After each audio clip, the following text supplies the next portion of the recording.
The devil CEO भाग 7. मायराची गाडी वेगाने महामार्गावरून धावत होती. वायपर्स काचेवरचे पाणी बाजूला सारत होते, पण तिच्या डोळ्यांसमोरून रुद्रचा तो भारावलेला चेहरा आणि त्याचे शब्द हटत नव्हते. I love you Myra. ते शब्द तिच्या कानात पुन्हा पुन्हा घुमत होते. तिचे हात स्टेअरिंगवर थरथरत होते. जो माणूस कालपर्यंत तिच्याशी केवळ तुसडपणाने वागत होता, तो अचानक तिच्यासमोर इतका कसा झुकू शकतो? पण या अथांग शांततेमागे कोणता भयानक खेळ लपलाय याची तिला पुसटशीही कल्पना नव्हती.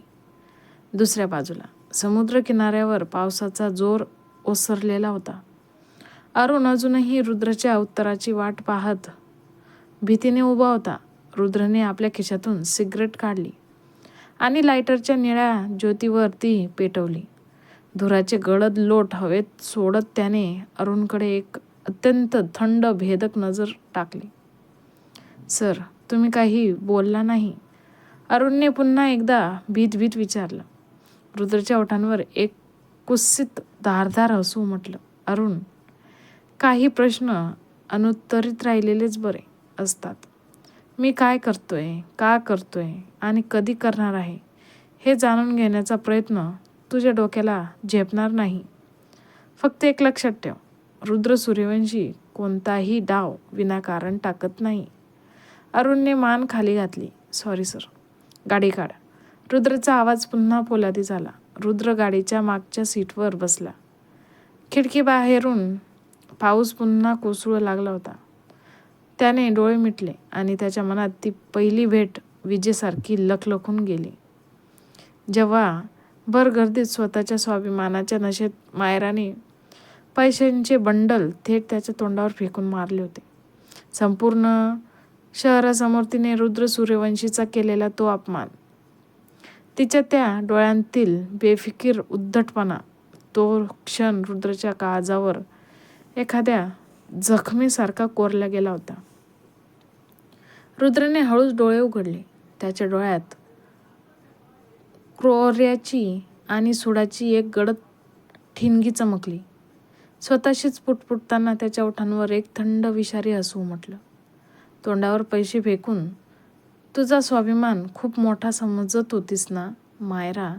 आता त्याच स्वाभिमानाला माझ्या हातानेच माझ्या पायाशी आणून नाही ठेवला तर माझं नावही रुद्र सूर्यवंशी नाही.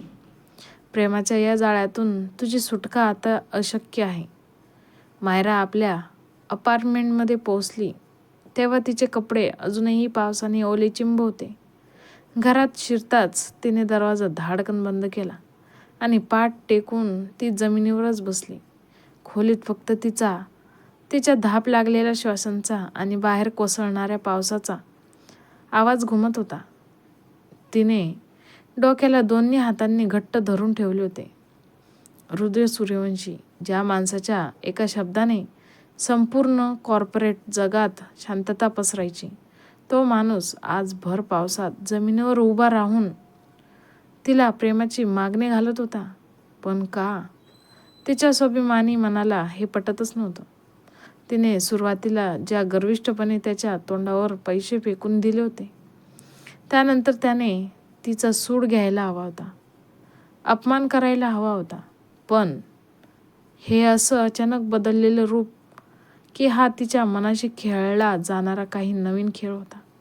मायरा उठली. तिने स्वतःला आरशासमोर उभं केलं. आरशातल्या स्वतःच्याच अस्वस्थ चेहऱ्याकडे पाहत ती स्वतःशीच म्हणाली, नाही मायरा, तो रुद्र सूर्यवंशी आहे. तो इतका साधा आणि सरळ कधीच असू शकत नाही. त्याच्या या गोड बोलण्यामागे काहीतरी भयानक कट आहे आणि मला सावध राहावं लागेल. दुसऱ्या दिवशी सकाळी सूर्यवंशी कन्स्ट्रक्शनच्या मुख्य ऑफिसमध्ये नेहमीप्रमाणे तणावाचे वातावरण होते. मायरा दृढ निश्चयाने आपल्या केबिनमध्ये बसून नवीन प्रोजेक्टच्या ब्ल्यूप्रिंट्स तपासत होते. तिला दाखवायचे होते की कालच्या घटनेचा तिच्यावर काडी मात्र फरक पडलेला नाही. तेवढ्यात कॅबिनचा दरवाजा हळूच उघडला. एक ऑफिस बॉय, हातात पांढऱ्या गुलाबांचा एक मोठा सुंदर बुके, आणि एक काळ्या रंगाचा वेल्वेट बॉक्स घेऊन आत आला. मॅम, हे सूर्यवंशी सरांनी तुमच्यासाठी पाठवलंय, ऑफिस बॉयने आदराने सांगितले आणि ते टेबलवर ठेवून तो निघून गेला. मायराचा श्वास क्षणभर अडकला. तिने बुकेवर ठेवलेले एक छोटे कार्ड उचलले.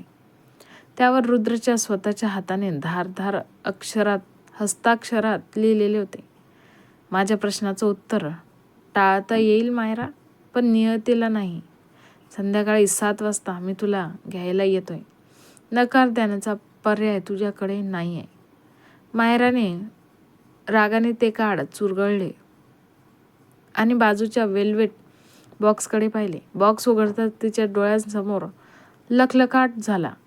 आतमध्ये एक अत्यंत मौल्यवान नाजूक हिऱ्याचे ब्रेसलेट चमकत होते. मायराचा स्वाभिमान पुन्हा एकदा पेटून उठला. तिने तो बॉक्स जोरात बंद केला, थेट उचलला आणि रुद्रच्या केबिनच्या दिशेने तिचे पाय वेगाने पडू लागले.